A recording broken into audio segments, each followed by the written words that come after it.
Why do you need a pantry emergency food supply? Why does anybody need a pantry food emergency supply? Well, the reason is because of situations such as the one that's presenting itself right now. As you probably already know, on October 1st, dock workers have gone on strike, and it's affecting all of the major ports in the Gulf Coast and on the East Coast.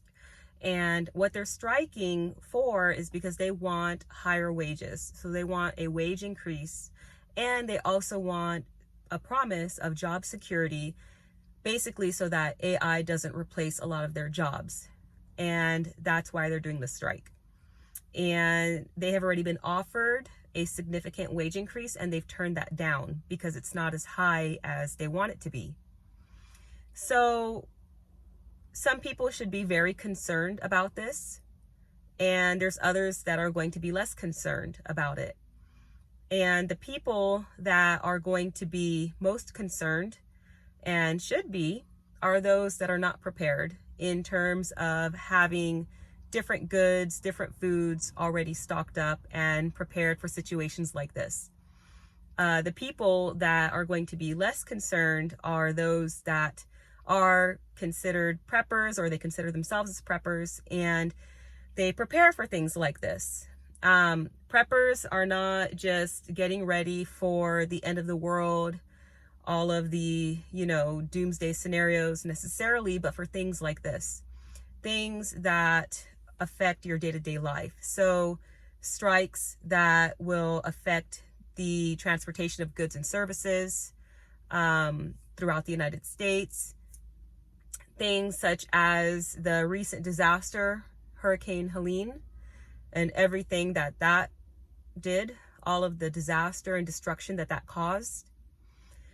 That's why people prepare, and that's why you should prepare, and everyone should have an emergency pantry. And even those of us that do prepare, it's a good time to reflect at this point, not, a few weeks from now if the strike is still going on, but to reflect now at this point and think, hey, is there anything that maybe I should get a little bit more of? Typically, there's always going to be a little something that, is on the back of your mind that, you can use a little bit more of. But now might be a good time to go out and get these items before all of the mass crowds wake up to the fact that prices are going up, supplies are going down, maybe food is being rationed, because stores can do that, once they're not getting the supplies in that they typically do. Because if no workers are there to take the products off of the shipping containers, then those products are not getting to you, not getting to your store. So now is the time to get some of those things. And I'm not saying this to make anybody afraid, and I'm not about just having anybody worry. I'm just all about being proactive and not reactive. And right now is an excellent time to remain proactive. And if there's anything that you need, food, water, basic toilet paper, different things like that, you may want to consider going and getting it.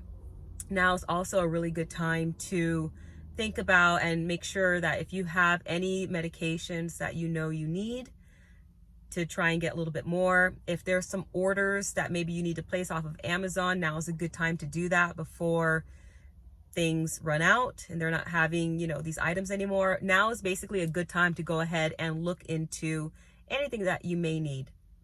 And I was looking into the situation with the poor and reading what, as of right now, they're saying are going to be more of the immediate shortages. And those include seafood. It includes electronics, so anything like regarding cell phones or TVs or things like that, because a lot of those products are made obviously overseas in like China and Thailand and places like that. Pharmaceuticals is another one. Any type of auto parts was another item that could be in shortages really soon. Fruits, so bananas were a top one on there, and usually nobody's going to be freaking out if you don't have your bananas at the store, but it'll be a chain reaction if this is prolonged, and other fruits and vegetables can be affected as well. A few other things were going to be machinery parts. So again, it kind of falls along with auto parts, and alcohol was another one, funny enough. So these are things that, you know, if you don't have and you want to get a little bit more of, go ahead and do so. And again, this is not a, you know, a conclusive list that it's just these items that are going to be in shortage. It can be a lot of other things. And if the strike ends within a week, great, because we will experience basically no disruption within the supply chain. But if the strike does go on for more than a week, 2 weeks, 3 weeks, 4 weeks, you will see a lot of things change. And as each week goes by, people will become more and more desperate if they're not able to get the things that they need. And we're already seeing a large portion of the country heavily impacted by Helene. These people, they're already not getting supplies that they need. And now we have this strike that can further exaggerate the situation. And if you've seen, I'm sure you've seen the stories online of Helene and the destruction that it has done, but it is absolutely heartbreaking. And it just shows you how important it is to prepare. Because even if it's not all just for yourself, if you're anywhere within these areas, you can go and help the community. You can help your local community with food items and things like that. Even all of your non-GMO foods and all of, you know, grains that, you know, I hear people telling me, well, grains aren't healthy. You know, you shouldn't be stockpiling grains. When somebody's hungry and desperate, nobody's going to care if they're just eating rice for days on end. Nobody's going to care if the food is GMO or not. Not when you're in a survival situation. And that's what preparedness is all about. It's not about, you know, stockpiling all these things because that's what you want your everyday diet to be. It's for emergency situations. That's what it's all about. So, you know, if you are prepared, then you are also in a position to be able to help people in their time of need. And, you know, you got to be careful with that because you also need to make sure you have what you need for yourself and your family. But if you have plenty, then you can definitely share as well. And, you know, there's a lot of people right now in North Carolina, Western North Carolina and Eastern Tennessee that don't even have clean drinking water. They don't have ways to filter out their water. And, you know, you can't prepare for everything because, for example, if the storm comes through and it washes away your city and your home and all your preps, then there's no way to necessarily get around that. You know what I mean?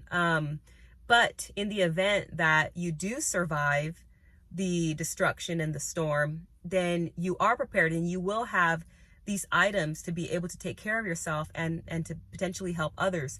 A lot of people right now, they still can't connect with anybody because they don't have cell service. So they can't connect with anyone. They can't turn on the TV to see what the news is going on. They don't know when help is coming. The roads are washed away around their homes. They can't get out. They don't have food. They don't have clean water.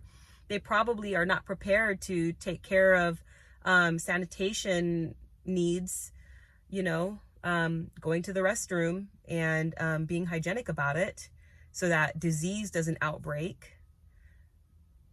It's really horrible. And that's why it's so important to prepare for these types of things, because things do happen in life. Disasters do happen.